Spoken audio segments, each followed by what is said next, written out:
जय जय श्री हरिवंश।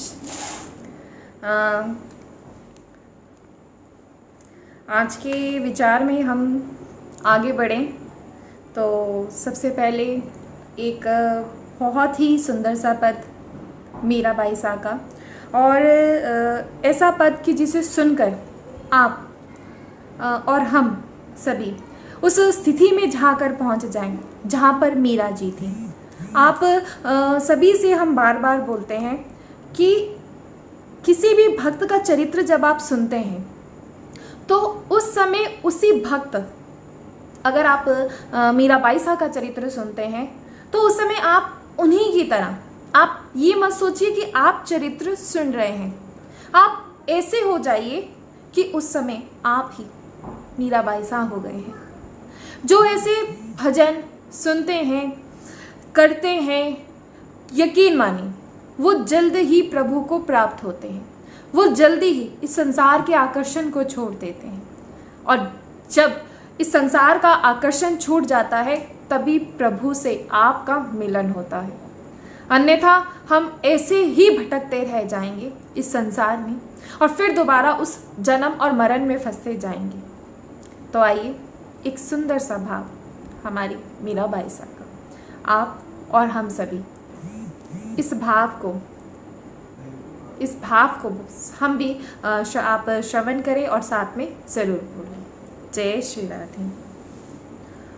मोहनी मूरत सावली सूरत, मोहनी मूरत सावली सूरत, चंचल नैन बिसार हो, चंचल नैन बिसार, बसो मोरे नैनन में नंदलाल, बसो मोरे नैनन में नंदलाल, नैनन में नंदलाल हो, नैनन में नंदलाल, फसो मोरे नैनन में नंदलाल, अधर सुदारस मुरली राजत, अधर सुधारस मुरली राजत, चितवन नैन बिसार हो, चितवन नैन बिसार, बस्यो मोरे नैनन में नंदलाल, बसो मोरे नैनन में नंदलाल,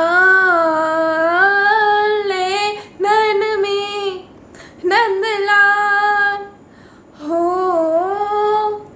नैनन में नंदलाल, बस्यो मोरे नैनन में नंदलाल, बसो मोरे नैनन में नंदलाल। जय जय श्री हरिवंश। श्री राधा वल्लभ लाल की जय हो, श्री धाम वृंदावन की जय हो। ऐसे ही भाव देखिए, हम बार बार आप सभी से कहते हैं कि किसी भी भक्त के चरित्र को सुनना और उसी चरित्र में खुद को समझना, इसमें बहुत ही फर्क होता है। जब हम थोड़ी देर के लिए भी देखिए, जब ऐसे भक्तों के चरित्र सुनते हैं और थोड़ी देर के लिए भी अगर उसमें उनके भाव में अगर हम भी भाव में हो जाते हैं तो यकीन मानिए जैसे मीराबाई सा ने गोविंद को पाया, ऐसे हम भी अपने गोविंद को पा सकते हैं। इसलिए जितना ये भजन आप कर सकते हैं उतना करें, क्योंकि बिना भजन के, बिना श्रवण किए आप इस संसार के आकर्षण को नहीं छोड़ सकते। इस संसार में आप कहीं ना कहीं फंसे ही रहेंगे। और आपको ये सिखाएगा कौन? इस संसार के आकर्षण को छोड़ना ये आपको सिखाएगा कौन? केवल एकमात्र सत्संग। सत्संग आपको जीवन जीना सिखा देगा। सीख जाएंगे आप कि जीवन जिया कैसे जाता है।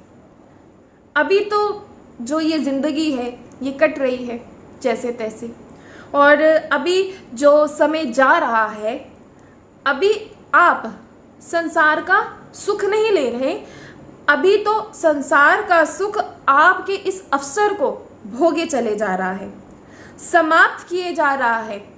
तो इस भाव के साथ कि आपके जीवन में सत्संग सदा रहे, आप कहीं भी पहुंच जाएं, कहीं भी आपकी उपलब्धि कितनी भी श्रेष्ठ क्यों ना हो, यहाँ संसार की बात नहीं। भजन देखिए, भजन जहाँ होता है, अगर भजन में बात की जाए तो वहाँ संसार नहीं आता। और आप कितने भी श्रेष्ठ क्यों ना हो, आप कितनी भी बड़ी उपलब्धि क्यों ना हो, आपको सत्संग की आवश्यकता है।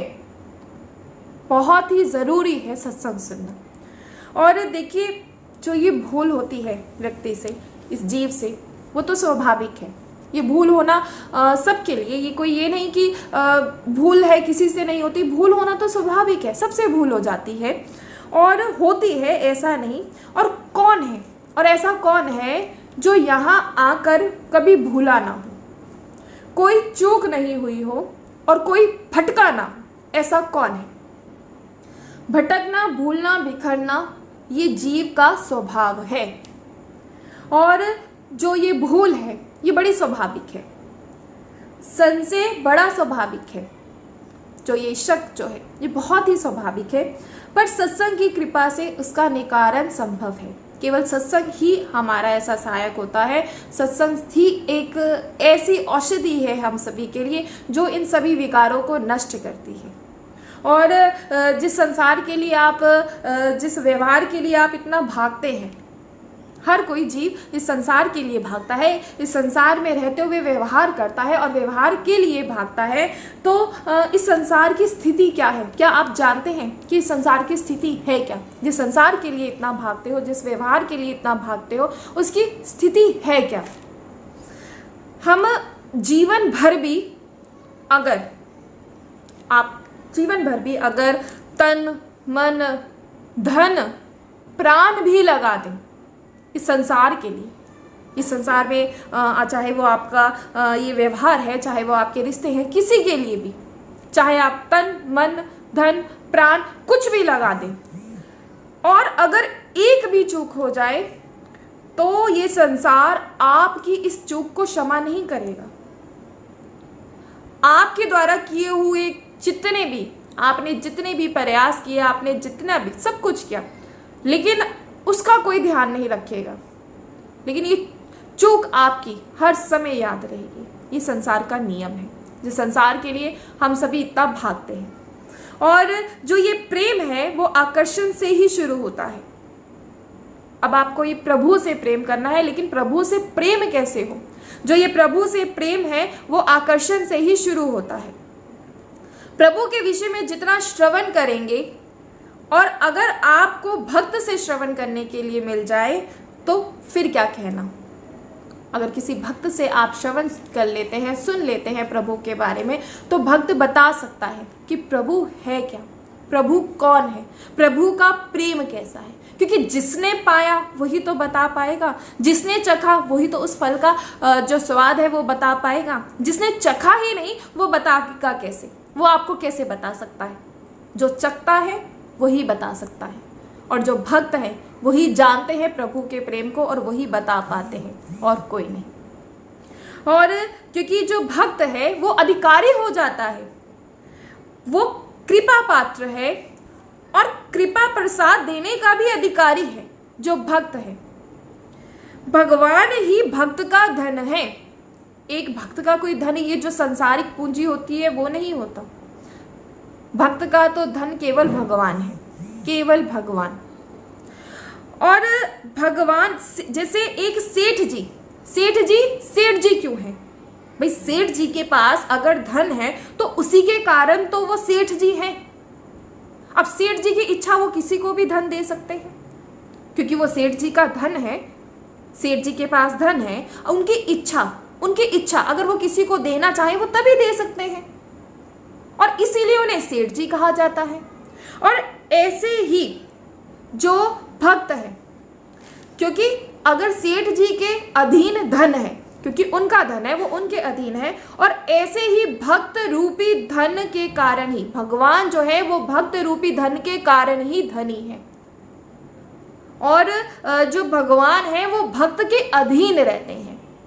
इसमें कोई संशय वाली बात नहीं है, आपको कोई संशय नहीं करना कि ऐसा होता है, ऐसा ही होता है कि जो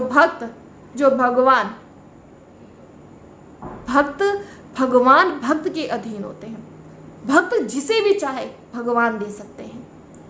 जैसे मीरा चाहे, मीरा किसी को भी चाहे वो कृष्ण दे सकती है और कोई नहीं। और जब तक सेठ जी की इच्छा ना हो तो सेठ जी की इच्छा के बिना 10 रुपए भी आपके पास चलकर नहीं आएंगे, क्योंकि वहां सेठ जी की इच्छा नहीं, क्योंकि धन सेठ जी के अधीन है। जब तक सेठ जी की सहमति ना हो, भगवान के दरबार में भक्त की इच्छा के बिना नहीं जाया जा सकता। भगवान के खजाने के अमूल्य रतन भगवान के संत हैं। हर कोई संत नहीं बन पाता। हर कोई, जिस पर भगवान का अपार प्रेम बरसता है वो ही संत बन पाता है, वो ही भक्त बन पाता है। क्योंकि संत बनना कोई आसान कार्य नहीं, क्योंकि जिस पर कृपा होती है प्रभु की वो ही संत बन पाते हैं, हर कोई नहीं। और इस संसार में आप और हम सभी रहते हैं, लेकिन एक बात ध्यान रखें कि संसार में रहते हुए संसार के आश्रित ना रहें। आपको संसार के आश्रित नहीं रहना है। संसार में रहते हुए संसार का सहारा ना रहें। सहारा बस उसका रहे। किसका? अपने प्रभु का। उठते बैठते सोते केवल एक ही हमारे श्री चरणों से जुड़े रहे। केवल एक ही प्रार्थना करनी चाहिए कि हे हरि, हम आपके चरणों से जुड़े रहें। और हर समय इस संसार के आश्रय रहने से अच्छा है, इस संसार का सहारा बनने से अच्छा है श्री हरि से, उनके चरणों से जुड़े रहें। और मन ही मन, और जो इसमें कोई भी संचय नहीं कि मन का जो साधन है वो अत्यंत कठिन है। ये सबसे ही देखिए सबसे मुश्किल होता है जहाँ भी ये सत्संग की बात आती है, जहाँ भी प्रभु से मिलन की बात आती है, तो सबसे बड़ा जो ये कारण होता है ना, सबसे बड़ा अगर हम बोले कि एक बाधक है वो हमारा मन होता है। मन को स्थिर करना बहुत ही मुश्किल होता है, और कई बार हम प्रयास करते हैं, लेकिन कई बार ऐसा होता है, सबके साथ ऐसा होता है कि हमारे प्रयास करने के बाद भी अगर हम कोशिश करते भी हैं इस भजन मार्ग पर चलने के लिए, तो कहीं ना कहीं हमें पीछे कर दिया जाता है। और हमें ऐसा कि हम कुछ होते जैसे होता है कि हम होते कुछ है, हमारे मन में भाव है, लेकिन आप सोचे कि हर कोई समझ पाएगा, यकीन मानिए कोई नहीं समझ पाएगा। इसलिए आपको बस एक बात समझाना चाहेंगे कि कभी भी अपने भजन को, कभी भी अपने प्रभु से जो आपको प्रेम करते हैं, आपको अगर कोई कृपा भी हो रही है ना, तो कभी मत बताइएगा और कभी दिखाइएगा नहीं। भजन हो रहा है तो बड़ा ही आनंदित रहिए, हृदय में, अपने मन में ही आनंदित रहें। इस मन को संसार से मत लगाइए।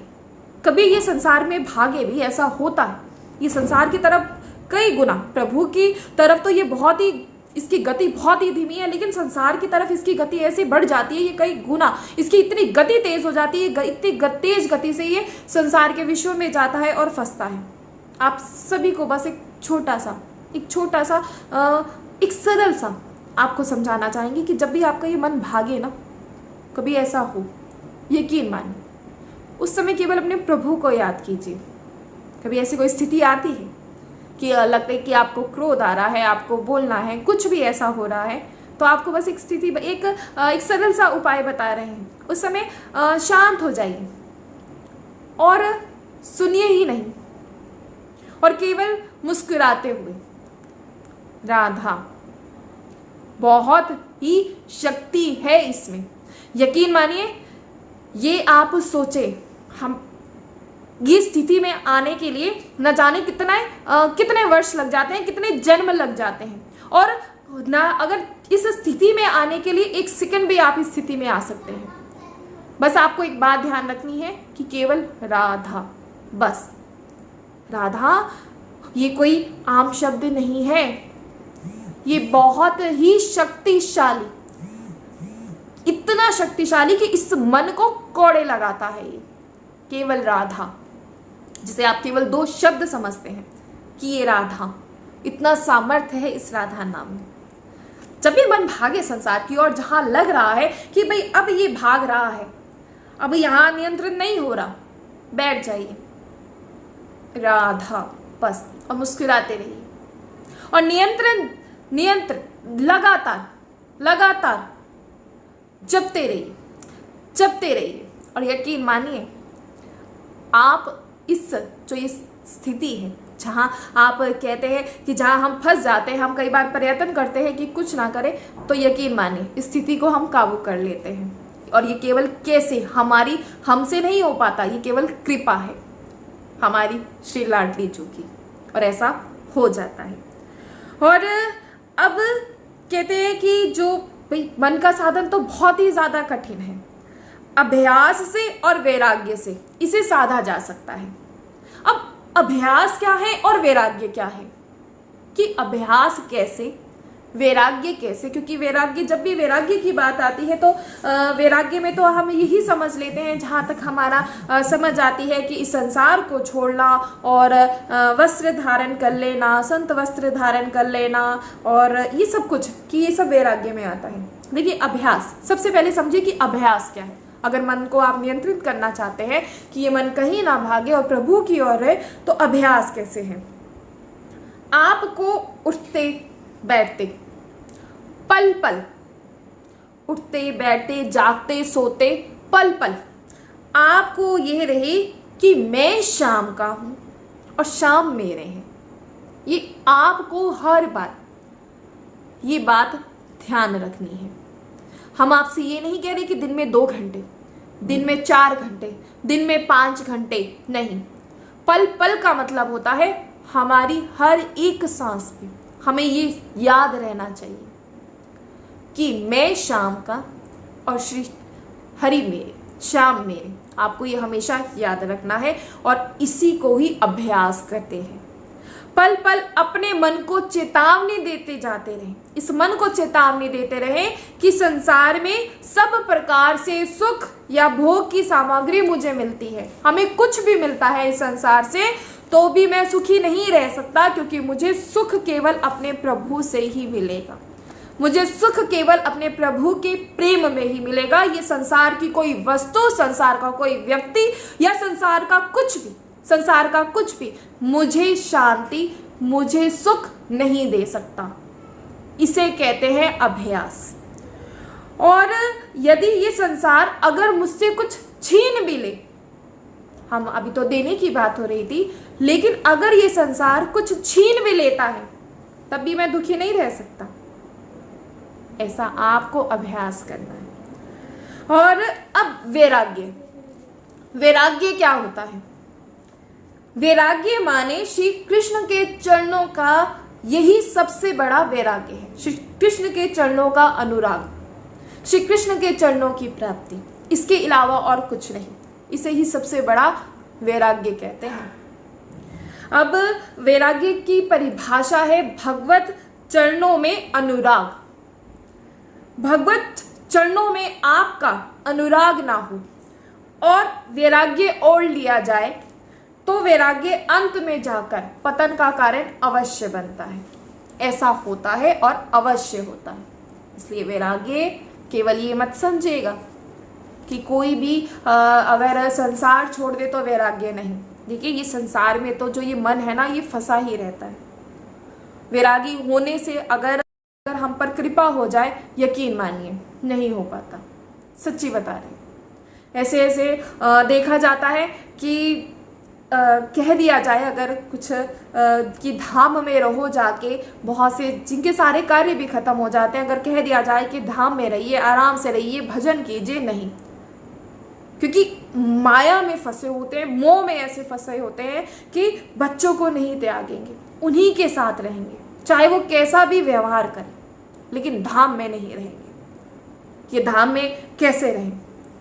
अब पूरी जिंदगी निकाली है तो पोते देखेंगे या घर देखेंगे या सुख देखेंगे, तो यकीन मानिए जो ये संसार का सुख का जो भोगने का हम प्रयास करते हैं ना, वही सबसे बड़ा दुख का कारण होता है। इसलिए इस जन्म को ना बेकार ना करें, इस जन्म को साकार कर लीजिए, इसी जन्म में अपने श्री हरि की प्राप्ति कर लें और अपने मन से संसार के आकर्षण को निकालिए। जब आप जितनी भी ये योजनाएं बनाते हैं, हमारी जितनी भी योजनाएं होती हैं, चाहे कितनी भी, हमारी जितनी भी जिम्मेदारियां होती हैं जिसे हम सोचते हैं कि हमें पूर्ण करना है, तब जाके उसके बाद हम भजन करेंगे। पहले तो इस आयु का ही नहीं पता कि ये शरीर आपका कब तक साथ देगा, कोई नहीं जानता। एक इंसान का बहुत बड़ा, इस जीव का बहुत बड़ा अहम होता है, बहुत ही सबसे बड़ा, उसमें अहम बहुत होता है।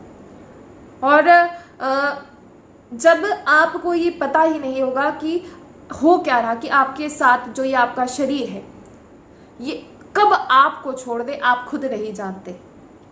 इसलिए अभी से, आज से ही प्रयास करें, भजन का प्रयास करें, प्रभु के चरणों का प्राप्ति करें, सिर्फ अनुराग केवल प्रभु के चरणों, और कुछ नहीं। जो ऐसा कर लेते हैं, यकीन मानिए वो इस मोह माया के जाल से निकल जाते हैं, और जो नहीं कर पाते वो फिर फंसे रहते हैं और अनंत जन्मों तक। आप क्या सोचते हैं कि केवल एक यही जन्म है? नहीं, अनंत जन्मों तक फंसे रहते हैं। न जाने कितने जन्म तक फिर जीव को इसमें फंसना होता है और फिर इसी नरक को भोगना होता है।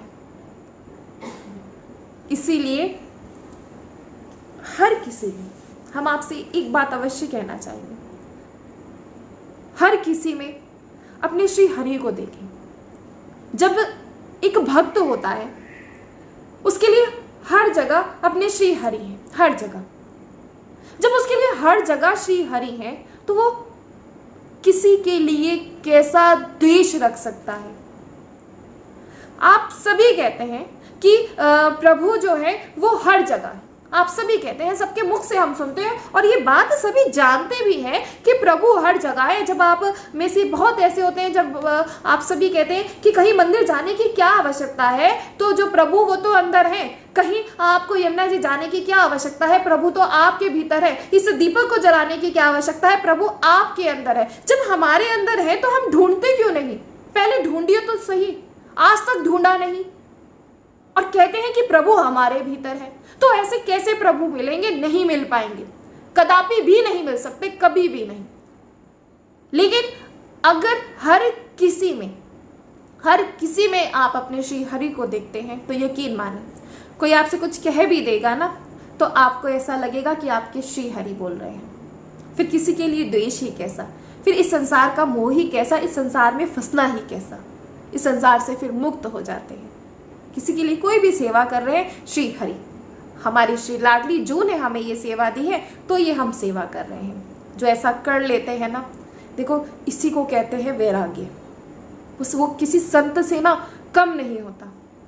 चाहे वो, हम आपसे बार बार कहते हैं, चाहे वो किसी जीन्स पैंट पे भी वो पहने हैं, लेकिन अगर उसका भाव ऐसा है ना तो उसे असली संत कहा जाता है। संत केवल वस्त्रों से नहीं होते, संत केवल तिलक लगाने से, कंठी धारण करने से नहीं होते, हाथ में माला पकड़ने से कोई संत नहीं होता। संत होता है मन से वैरागी। और अगर आप भी ऐसा कर सकते हैं तो आप भी, यकीन मानिए, आप भी किसी संत से कम नहीं।